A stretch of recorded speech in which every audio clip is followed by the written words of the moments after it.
Video बघत असलेल्या प्रत्येकाला महाप्रपंचतर्फे तेजस तुंगारचा सप्रेम जय शिवराय, सप्रेम जय श्रीराम. मित्रांनो, महाराष्ट्राच्या राजकारणामध्ये वेगळ्याच घडामोडी घडायला सुरुवात झालेली आहे. टायटल तर तुम्ही बघितलेलंच आहे, थंबनेल सुद्धा तुम्ही बघितलेलं आहे आणि तुमच्या मनामध्ये हा प्रश्न देखील आला असेल की नेमका काय अपेक्षा भंग आपल्या वांगीताईंचा झालेला आहे आणि तो देखील उबाठाकडून. ज्या उबाठाचं कौतुक करताना वांगीताई थकत नव्हत्या, त्या उबाठाने चक्क म्हणजेच उद्धव बाळासाहेब ठाकरे यांनी वांगीताईंचा अपेक्षा भंग करून टाकला. त्यांच्या सगळ्या आशा धुळीला मिळाल्या. नेमकं असं काय घडलंय तर विधान परिषद निवडणुकीच्या पार्श्वभूमीवर आपल्या उद्धवजीरावांनी एक निर्णय घेतला आणि त्या निर्णयामुळे वांगीताईंच्या अपेक्षा धुळीला मिळाल्या. अनेक दिवसांपासून ही चर्चा रंगत होती की विधान परिषद निवडणूक जी होणार आहे, उद्धव ठाकरे परत एकदा आमदार बनणार का मागच्या दरवाजानं? होय, हा मागचाच दरवाजा आहे, कारण आपण लोकांमधून निवडून येऊ शकत नाही याची खात्री उबाठांना सुद्धा आहे, भोंग्याला पण आहे आणि आताशा बहुतेक शरद पवार साहेबांना सुद्धा आहे. म्हणून गेल्या काही वर्षांपासून ते मागच्या दरवाजानेच राज्यसभेवर जात आलेले आहेत आणि यंदा सुद्धा त्यांचा तो वृद्ध हट्ट म्हणूया, त्याला बालहट्ट तर म्हणता येत नाही, हा वृद्ध हट्ट होता त्यांचा राज्यसभेवर जाण्याचा आणि तो त्यांनी पूर्ण करवून घेतला. भले त्याच्यासाठी त्यांना काँग्रेसकडे, उबाठाकडे भीक मागावी लागली असेल, तसं तर त्यांचं द्वंद्व सुरू झालेलं होतं. राऊतांचं पारडं पवारांकडे झुकलेलं होतं, मात्र आदित्य ठाकरेंचं पारडं प्रियंका चतुर्वेदीकडे झुकलेलं होतं, पण बाजी पवारच मारून गेले. आणि त्यात आता यांचे जे खुशमस्करी आहेत पवारांचे, ते फुशारक्या मारायला लागले. बघा, वस्ताद पुन्हा मैदानात, वस्ताद पुन्हा मैदानात. अहो, भिकेत मिळालेली खासदारकी आहे ती. मैदानात जर यायचंच होतं तर मग लोकसभेला यायला पाहिजे होतं ना. पण माहिती आहे आता निवडून येणं शक्य नाही आहे, त्याच्यामुळे हे असले मागचे दरवाजे लागतात. उद्धवराव सुद्धा मागच्या दरवाज्यानंच आले होते विधान परिषदेवर, तेही नरेंद्र मोदी यांच्या कृपेने. यंदा सुद्धा चर्चा चाललीच होती. काँग्रेसने तर स्पष्टच सांगितलं होतं की उद्धव ठाकरे साहेब स्वतःहून जर तयार आहेत आणि जर तेच उमेदवार असणार असतील तर आम्ही पाठिंबा देऊ, नाही तर आम्हाला काहीतरी वेगळा विचार करावा लागेल. हे हर्षवर्धन सपकाळ यांनी आधीच क्लिअर केलेलं होतं. मित्रांनो, त्या पार्श्वभूमीवर आता महाराष्ट्राच्या राजकारणामध्ये घडामोडी घडायला सुरुवात झालेली आहे. खरं तर याची सुरुवात वांगीताईंनीच केली होती. म्हणजे त्याच आपल्या सुप्रियाताई सुळे, ज्या मानभावीपणा करण्यामध्ये अत्यंत निपुण आहेत, निष्णात आहेत, त्यांनी केलेली ही सुरुवात आणि त्याचा झालेला शेवट हा अत्यंत दोन टोकाचा आहे. मित्रांनो, कसा ते आजच्या व्हिडिओमध्ये नक्कीच तुम्हाला जाणवेल. मात्र एक अत्यंत महत्वाचा मुद्दा तुमच्यासमोर मांडायचा आहे. प्रत्येक व्हिडिओमधून सहकार्याचं, योगदानाचं आपण आवाहन यासाठी करतो, त्याचं कारण असं आहे की आपलं काम खूप मोठं आहे आपल्या परिवाराचं आणि त्याला कुठलाही CSR फंड नाही आहे मित्रांनो, कुठलाही राजकीय वरदहस्त नाही आहे आपल्यावर. त्यामुळे हे जे काही सुरू आहे ते तुमच्या आमच्यासारखेच सामाजिक जाणीव आणि जबाबदारी ओळखून काम करत आहेत, त्यांच्याचमुळे हे सगळं काही घडतं. तेव्हा या सगळ्या सत्कर्मांमध्ये, वृक्षारोपणाच्या मोठ्या उपक्रमामध्ये आपलं योगदान आणि सहकार्य निश्चित द्या. दिल्या गेलेल्या जीपे, फोनपे क्रमांकावर आपल्या इच्छेनुसार, मर्जीनुसार योगदान द्या, सहकार्य करा. ट्रान्झॅक्शनचा स्क्रीनशॉट परिवाराच्या व्हॉट्सअपवर टाका, म्हणजे आपल्याला त्याची पावती बनवता येईल. बिकॉज आपण सगळ्या गोष्टींचा ट्रॅक रेकॉर्ड ठेवत आलेलो आहोत. तेव्हा प्रभू श्रीरामाचं नाव घेऊन थोडंसं सहकार्य करा. सुप्रिया सुळे यांनी मध्यंतरी एक विधान केलं. काय विधान होतं तर उद्धव साहेब ठाकरे हे खूपच मोठे राजकारणी आहेत, घ्या. हा पहिला विनोद. त्यानंतर त्यांचं म्हणणं असं आहे की ते अत्यंत सक्षम असे नेता आहेत, घ्या. हा दुसरा विनोद. आणि उद्धव साहेब ठाकरे यांची महाराष्ट्राला गरज आहे, हा तिसरा विनोद. उद्धव साहेब ठाकरे हे मुख्यमंत्री पदाच्या खुर्चीसाठी लायक आहेत, चौथा विनोद. उद्धव साहेब ठाकरे यांची विधान परिषदेमध्ये उपस्थिती अत्यंत अनिवार्य आणि गरजेची झालेली आहे, पुढचा जोक. उद्धव साहेब ठाकरे हे विधान परिषदेमध्ये जाणं अत्यंत गरजेचं आहे आणि महाराष्ट्राच्या राजकीय भवितव्याच्या दृष्टिकोनातून उद्धव साहेब ठाकरे यांचं विधान परिषदेमध्ये असणं हे खूपच गरजेचं झालंय, महत्वाचं झालंय. हा पुढचा विनोद बघा. वांगीताई सुद्धा आता लाफ्टर शो करायला लागले आहेत, हास्य जत्रा करायला लागलेले आहेत. कदाचित तिकडचे जे कलाकार आहेत हास्य जत्रेचे, महाराष्ट्राची हास्य जत्रा, त्यातले काही कलाकार लवकरच कमी होतात की काय असं वाटायला लागलेलं आहे. कारण यांचाच रोहित पवार, ज्याच्यासाठी ह्यामध्ये फार ओरडत होत्या की रोहित पवारला सुरक्षा द्या, त्याच्या जीवाला धोका आहे वगैरे वगैरे वगैरे, तो रोहित पवार खलनायक ते कॉमेडियन अशा प्रवासाला लागलेला आहे.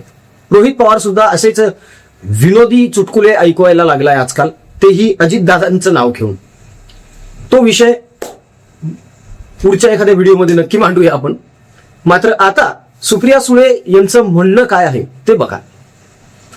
उद्धव ठाकरे हे लायक उमेदवार आहेत, उद्धव ठाकरेंची गरज आहे, ते जर स्वतःहून उमेदवारी दाखल करणार असतील किंवा उद्धव ठाकरे जर उबाटा गटातर्फे विधान परिषदेची निवडणूक लढणार असतील तर अख्ख्या महाविकास आघाडीचा त्यांना पाठिंबा आहे, आमचा त्यांना पाठिंबा आहे. हा पुढचा विनोद कसा.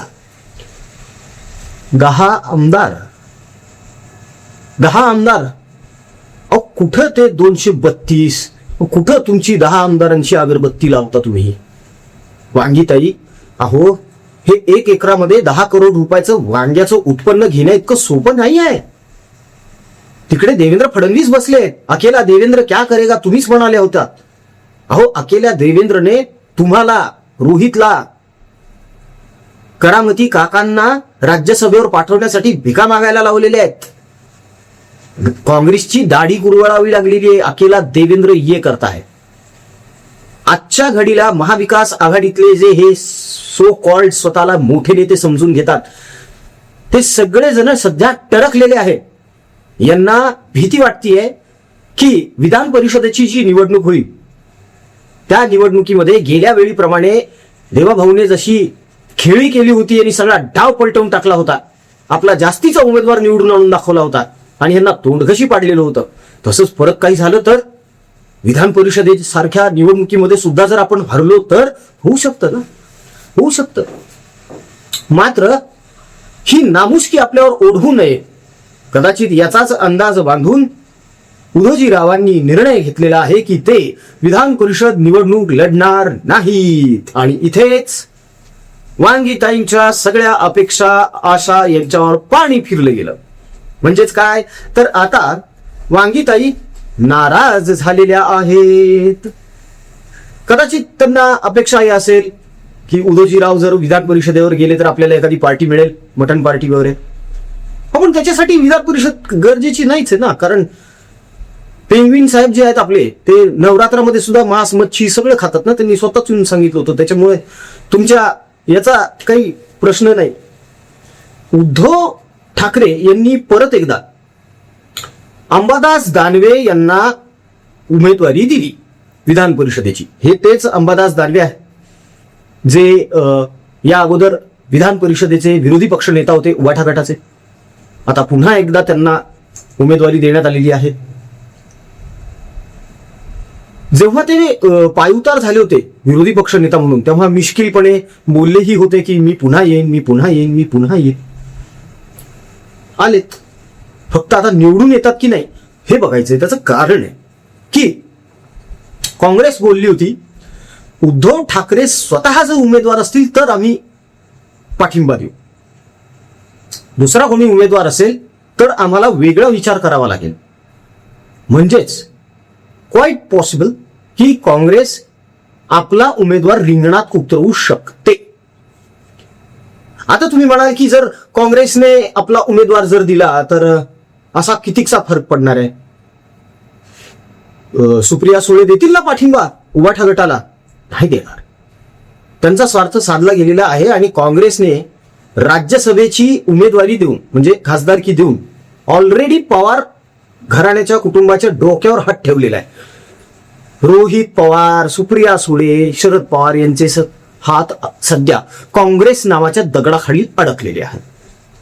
हे त्यांच्या गेल्या काही दिवसांमधल्या वर्तनावरून स्पष्ट जाणवतं. कारण वारेमाप कौतुक चालू आहे राहुल गांधीचं, वारेमाप कौतुक चालू आहे काँग्रेसचं, त्या नीच काँग्रेसचं कौतुक चालू आहे, ज्यांनी कधीच महात्मा गांधी यांचे सो कॉल्ड तथाकथित महात्मा गांधी महान यांचं कधीच ऐकलं नाही.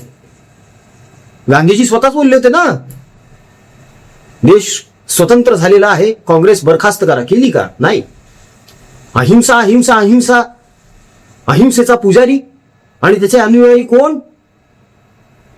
तर गांधी हत्येनंतर महाराष्ट्रामध्ये हजारो लाखो ब्राह्मण परिवार यांनी उद्ध्वस्त करून टाकले.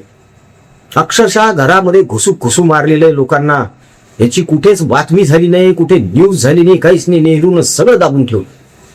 पण त्यावेळी जे वाचले त्या अहिंसेच्या पुजाऱ्याच्या अनुयायांच्या हातून, त्यांनी नंतर आपबीती सांगितली आणि हे सगळे प्रकार बाहेर आलेले. आणि हे स्वतःला अहिंसावादी म्हणवतात. शिखांची हत्या करण्यात आली, हे स्वतःला अहिंसावादी म्हणतात. अशा काँग्रेसला पवार कुटुंब महान काँग्रेस म्हणतं आणि या देशावर राज्य करण्याचं खरा अधिकार काँग्रेसचाच आहे असं भोंगा आणि वांगीताई म्हणतात. आता गंमत बघा, एक जास्तीचा उमेदवार भाजपत येऊ शकतो. कारण यावेळी भारतीय जनता पक्षाने सगळे नवीन चेहरे दिलेले, एकही जुना चेहरा रिपीट केलेला नाहीये. हे धक्कातंत्र आहे भाजपचं. यातच आता पोटनिवडणूक जी आहे विधान परिषदेचीच, तिथे प्रज्ञा सातव यांना उमेदवारी देण्यात आलेली आहे भारतीय जनता पक्षातर्फे.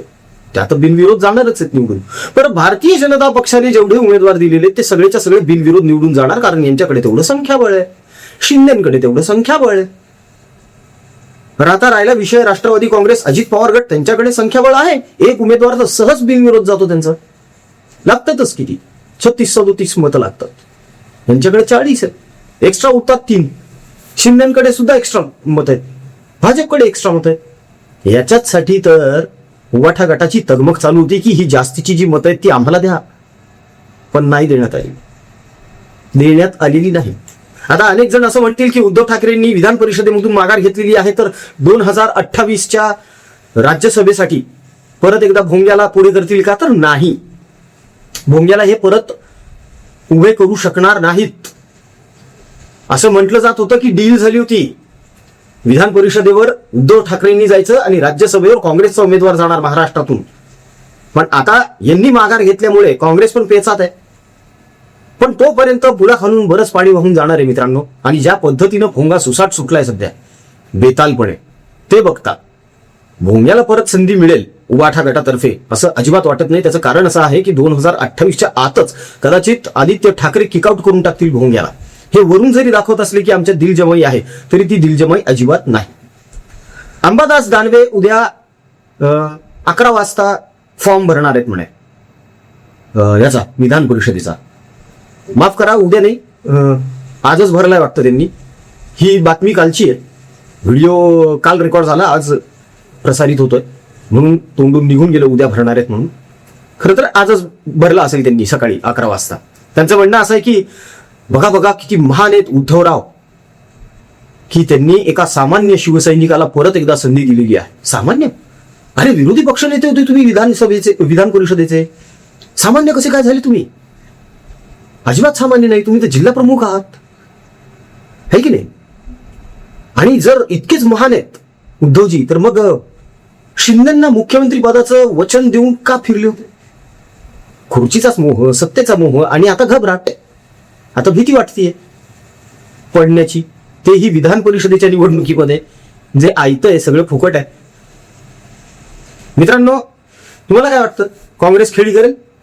काँग्रेस त्यांचा उमेदवार टाकेल का भारतीय जनता पक्ष अतिरिक्त उमेदवार निवडून आणेल? कारण यांच्या संख्याबळ 5वी आहे. राजकारणात काहीही घडू शकतं हे देवेंद्र फडणवीस आणि एकनाथ शिंदे यांनी अगोदरही दाखवून दिलेलं आहे. त्यामुळे आता विधान परिषदेची जी निवडणूक आहे तिकडे महाराष्ट्राच्या राजकारणाचं लक्ष असणार आहे. आणि तिथून पुढे मग काय होऊ शकतं, काय घडू शकतं पुढे, ते ठरेल. तुर्तास आत्ता यांनी जी सपशेल माघार घेतलेली आहे उबाठा गटाने, उद्धव ठाकरे साहेबांनी, त्यासाठी त्यांना मनपूर्वक धन्यवाद. कदाचित ते यासाठी आहेत धन्यवाद कारण सुप्रिया सुळे यांना त्यांना आमदार बनवायचं होतं विधान परिषदेवर, म्हणजे परत महाराष्ट्रामध्ये 5-6 वर्ष फेसबुक लाईव्ह चालवायचं होतं. तर ते फेसबुक लाईव्ह पासून तुम्ही सर्वजण सुखरूप वाचलेला आहात मित्रांनो. पण एक दुःखद बातमी सुद्धा आहे की तुम्ही एका खूप मोठ्या कॉमेडी शोला मुकलेला आहात. हरकत नाही, अधूनमधून यांच्या पत्रकार परिषदा होतच असतात, त्यातूनही बरंच मनोरंजन आपलं होत असतं, करमणूक होत असते. ही करमणूक अशीच पुढे पत्रकार परिषदांमार्फत चालू राहील, जरी फेसबुक लाईव्ह नसेल तरीही. त्यामुळे त्याचाही आपण अधूनमधून आनंद घेत राहूया. तुमकाच सध्या आजच्या व्हिडिओमध्ये इथेच थांबतो. जाता जाता परत एकदा विनंती आहे, आपल्या स्वाभिमानी हिंदू प्रपंच परिवारातर्फे आपण ज्या सेवा कर्करोगग्रस्त रुग्णांना देत आहोत, औषध पाणी, अन्नदान, शेतकऱ्यांसाठीचं साहित्य, विद्यार्थ्यांसाठी साहित्य, शाळेला साहित्य देणे, हे सगळी कामं चालूच आहेत मित्रांनो. आता आपण मोठ्या प्रमाणावर वृक्ष लागवड सुद्धा करत आहोत आपल्या पुढच्या भविष्यासाठी. ही काळाची गरज आहे. झाडाखाली गाडी लावायची ना तर मग झाड लावणं गरजेचं आहे. या निसर्गाचा समतोल राखणं गरजेचं आहे. आवाहन प्रत्येक वेळी प्रत्येक व्हिडिओमधून यासाठी आहे कारण नवीन लोकांपर्यंत सुद्धा हे पोहोचावं, त्यांना सुद्धा याची जाणीव व्हावी की हे करणं किती गरजेचं आहे. मित्रांनो, आतापर्यंत आपण सगळ्यांनी जशी साथ दिली आहे, जे सहकार्य योगदान दिलेलं आहे ते खूप मोलाचं आहे. परिवार भरून पावलाय, त्यामुळे पुढे सुद्धा आपले आशीर्वाद परिवाराच्या पाठीशी असेच असू द्या. आपण परिवारासाठी सुद्धा भरपूर काम करत आहोत. परिवारातील जे सदस्य आहेत आपले, ज्यांनी योगदान दिलेलं आहे, सहकार्य केलेलं आहे, त्यांच्याही अडीअडचणी आपण सोडवत असतो. तेव्हा जास्तीत जास्त प्रमाणामध्ये परिवाराला साथ द्या, परिवार तुम्हाला साथ देईल. दिल्या गेलेल्या जीपे फोनपे क्रमांकावर तुमच्या इच्छेनुसार मर्जीनुसार तुम्हाला जे योगदान देता येऊ शकतंय ते निश्चित द्या. ट्रान्झॅक्शनचा स्क्रीनशॉट व्हॉट्सअपवर टाका, म्हणजे त्याची पावती आपण बनवूया. मित्रांनो, मन मोठं करा आणि पुढे या. व्हिडिओ आवडला असेल तर लाईक करा, चॅनलला सबस्क्राईब करा आणि हो, शेअर सुद्धा करा. जय हिंद, जय महाराष्ट्र, वंदे मातरम, जय शिवराय, जय शंभूराजे, जय भवानी, जय जगदंब, भारत माता की जय, जय श्रीराम.